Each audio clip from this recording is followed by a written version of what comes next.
Franklin Saint is introduced as a 19-year-old living in South Central LA, where he lives with his single mother. His father was homeless and an alcoholic living on the streets.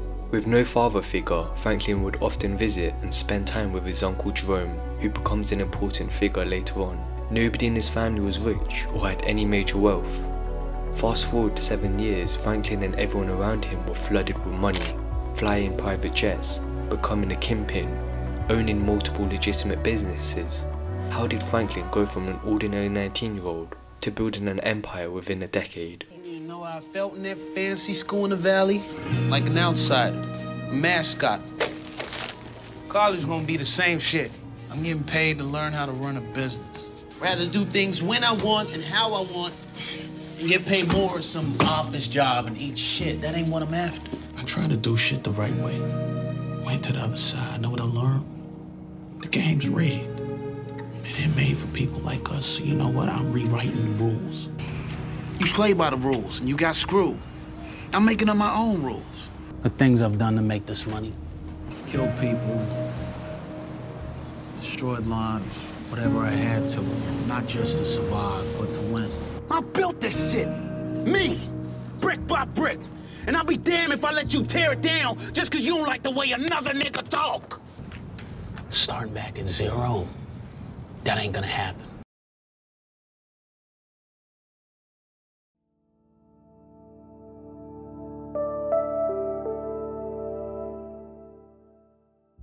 In the early days of Snowfall, we see him work in a retail store as a clerk while selling cannabis for his uncle Jerome on the side. It was enough money to get by, but Franklin knew there was something bigger, something better out there. An opportunity comes by when he would meet R.V. Dexler through Rob, a close friend of his, where Rob asked Franklin to buy cocaine for him. I'm here to buy. I don't sell coke to kids. I ain't a kid. I got the money. I definitely don't sell $200 worth of coke.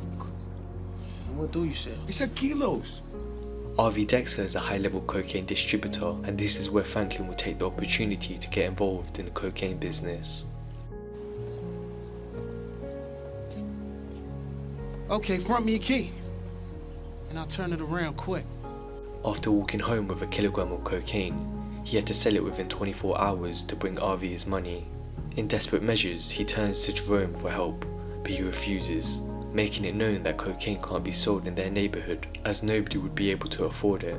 Man, money ain't nothing but paper with them faces on it. And that brick, that ain't worth the trouble that it come with, I promise you, man. However, his Aunt Louie had known a club owner who had wealthy clients, so Franklin would act as a middleman between R.V. and the club owner. Things were going smooth until Franklin were robbed by competitors. You slow, nigga? This shit seem like jokes to you. Who you with? I ain't with nobody. I'm with me. Leading to a dark, traumatic journey of recovering his money. After witnessing the true consequences of the drug game, he was left with two choices: leave now or continue further.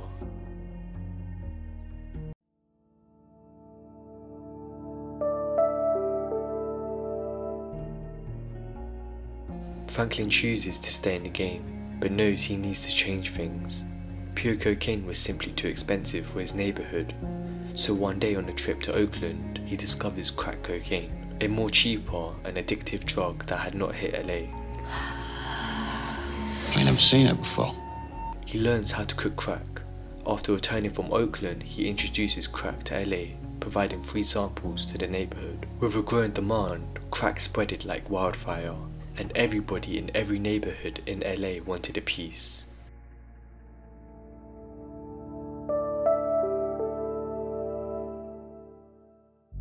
A former CIA agent who helped fund the fight against communism in South America by selling cocaine in the States.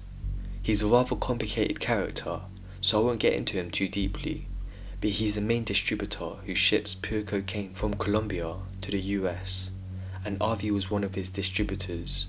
But now that R.V. was busted, Franklin managed to exclude R.V. from the chain of distribution, so now he gets the prices further down, which means more profit. During this time, problems are starting to arise within the business, such as turf wars and people close to Franklin using the very product that he had been selling. 2 members were stabbed to death, one of them being Kevin's cousin. Instinctively, Kevin retaliates, but Franklin shoots him, preventing him from killing the gangster. Franklin knew if he had retaliated, he would have to go to war with the Mexicans, so he prioritized the safety of his operation over the people around him.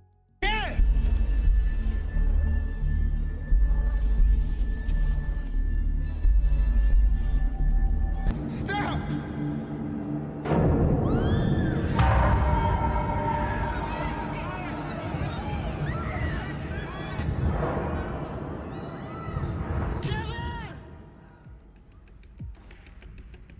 His girlfriend Melody and Leon's girlfriend Wanda were also starting to use. Knowing the consequences of his product that he'd been selling, he still moves on to chapter 4. I was right about this rock. We're making more money than we ever could have dreamed of. What I was wrong about was the cost. Lives are gonna be destroyed.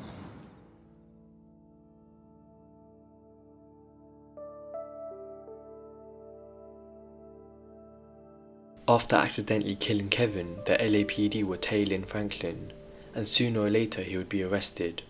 Whilst in prison, he was beaten up in jail by an old enemy, and Leon gives Franklin the iconic speech. But I want you to listen to me. I've been where you at, nigga. But you gotta keep fighting, you hear me? Yeah, man, of course. Cause this shit ain't your fault. When you leave here, go back in that dorm, grab the first nigga you see and beat the fuck out that nigga till they grab you off of that nigga. You hear me? Show who the fuck you is, nigga. No, look at this nigga face, man. Fuck. Show who the fuck you is. Franklin is released from jail by Teddy, which made him grow suspicious on who Teddy truly was. Even though he suspected Teddy was working with the government, he was too far in to turn back, and continues to stay in the game. I don't think our Mr. Reed Thompson's just some drug dealer. I think he works for the government. As a matter of fact, he expands the operation across LA through Manboy and Scully, the leader of the Crips and Bloods. However, this is where I believe the chain of his downfall begins, and I'll get into that shortly. Bigger business typically means more problems. His cookhouse was raided by the LAPD, leading to him having Leon kill the person leading the cookhouse in front of the crew to show discipline. Another issue was Andre Wright, the father of his girlfriend, was a LAPD officer who was actively investigating Franklin's crimes. Franklin, fearing him, kills Andre and frames it as a suicide. However, Melody sees through this and suspected Franklin killed her father, seeking revenge.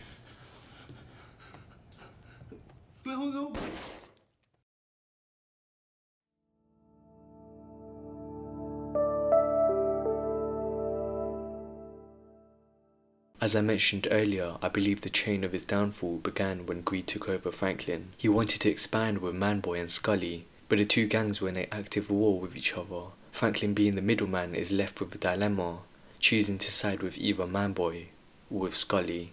He ultimately sides with Manboy in hopes of getting rid of Scully, as he was simply too unstable and chaotic. However, the hit fails. After attempting to lure Scully, he realises Franklin had betrayed him, causing further problems. Whilst at war with Scully, Leon and Fatback are in a shootout, and Scully's child was hit in a crossfire, whom happened to be Manboy's niece, causing tension not just between Scully now, but with Manboy. Franklin was left with a choice of going to war with them or giving up Leon. He chooses war and ultimately kills Manboy, and Scully retires from the war.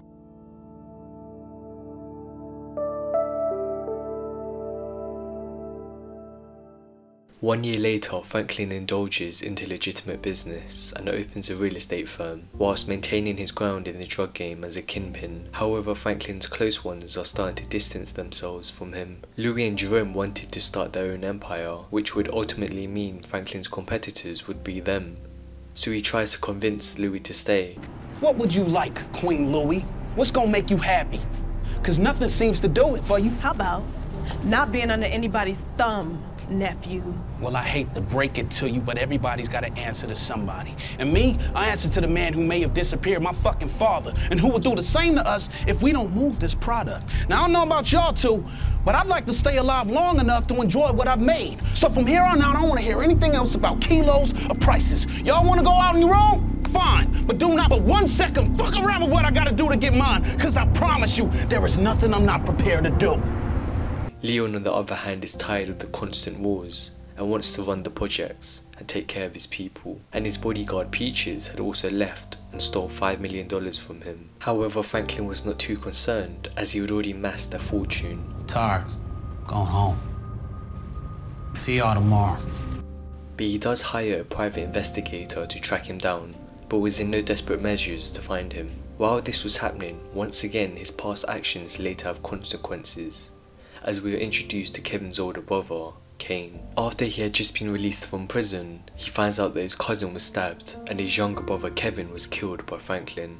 Infuriated, he wars with Franklin and he organises 3 hits on Franklin and his family, but later Leon was able to talk Kane down, stopping any further conflict. But Louis chose violence and retaliated, causing Kane to get shot and hospitalised. As well as this, Louis goes behind Franklin's back. Rather than buying the products from Franklin, she goes directly to Teddy, cutting Franklin out the equation, which leads to Franklin's retirement in the drug game. Last drop. Because as of this moment, our partnership is over. And shortly after parting ways, Teddy hires an accountant to hack into Franklin's bank accounts and wipes $73 million from his accounts. In desperate measures, he seeks help from Louis to help him in his situation with Teddy, but Louis was hungry for money and abandons Franklin at his lowest. He also blames Louis for all of this happening in the first place, as he wouldn't have left the game if she didn't cut him out the distribution chain. I can't do that. Yes, you can. It's my term. I ain't throwing that away for you. And what the fuck do you think he's gonna do to you if this is what he does to me? Well, I don't know, but I'm gonna take my chances. I don't think you hear what I'm saying to you. I'm not asking you, I'm telling you. You telling me? Yeah, because this is all your fucking fault. How is this my fucking fault? I only quit because you went behind my back and did that fucking deal, and he only robbed me because I quit. So Franklin teams with Kane and lets him know that it was Louis who had hospitalised him. So together they war with Jerome and Louis, ultimately leading to the death of Jerome and Kane. Just as he had thought it was all over, the private investigator finds Peaches. With high hopes of retrieving millions, he locates his money, just to find $12,000. Despite $12,000 being a lot of money, he doesn't even take it due to his sheer disappointment. He also finds Teddy, where he would kidnap and torture him in hopes of getting his money back. They eventually come to an agreement where Franklin would get half of the $73 million.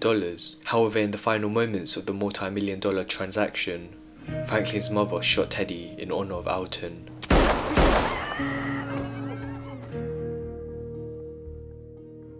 The final days of Franklin Saint were shown as him drowning his sorrows with alcohol and a junkie asking for money. You got $10 on you? Huh?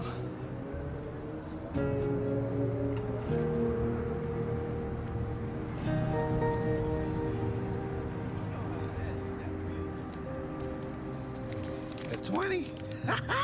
Andrew Jackson, you the man.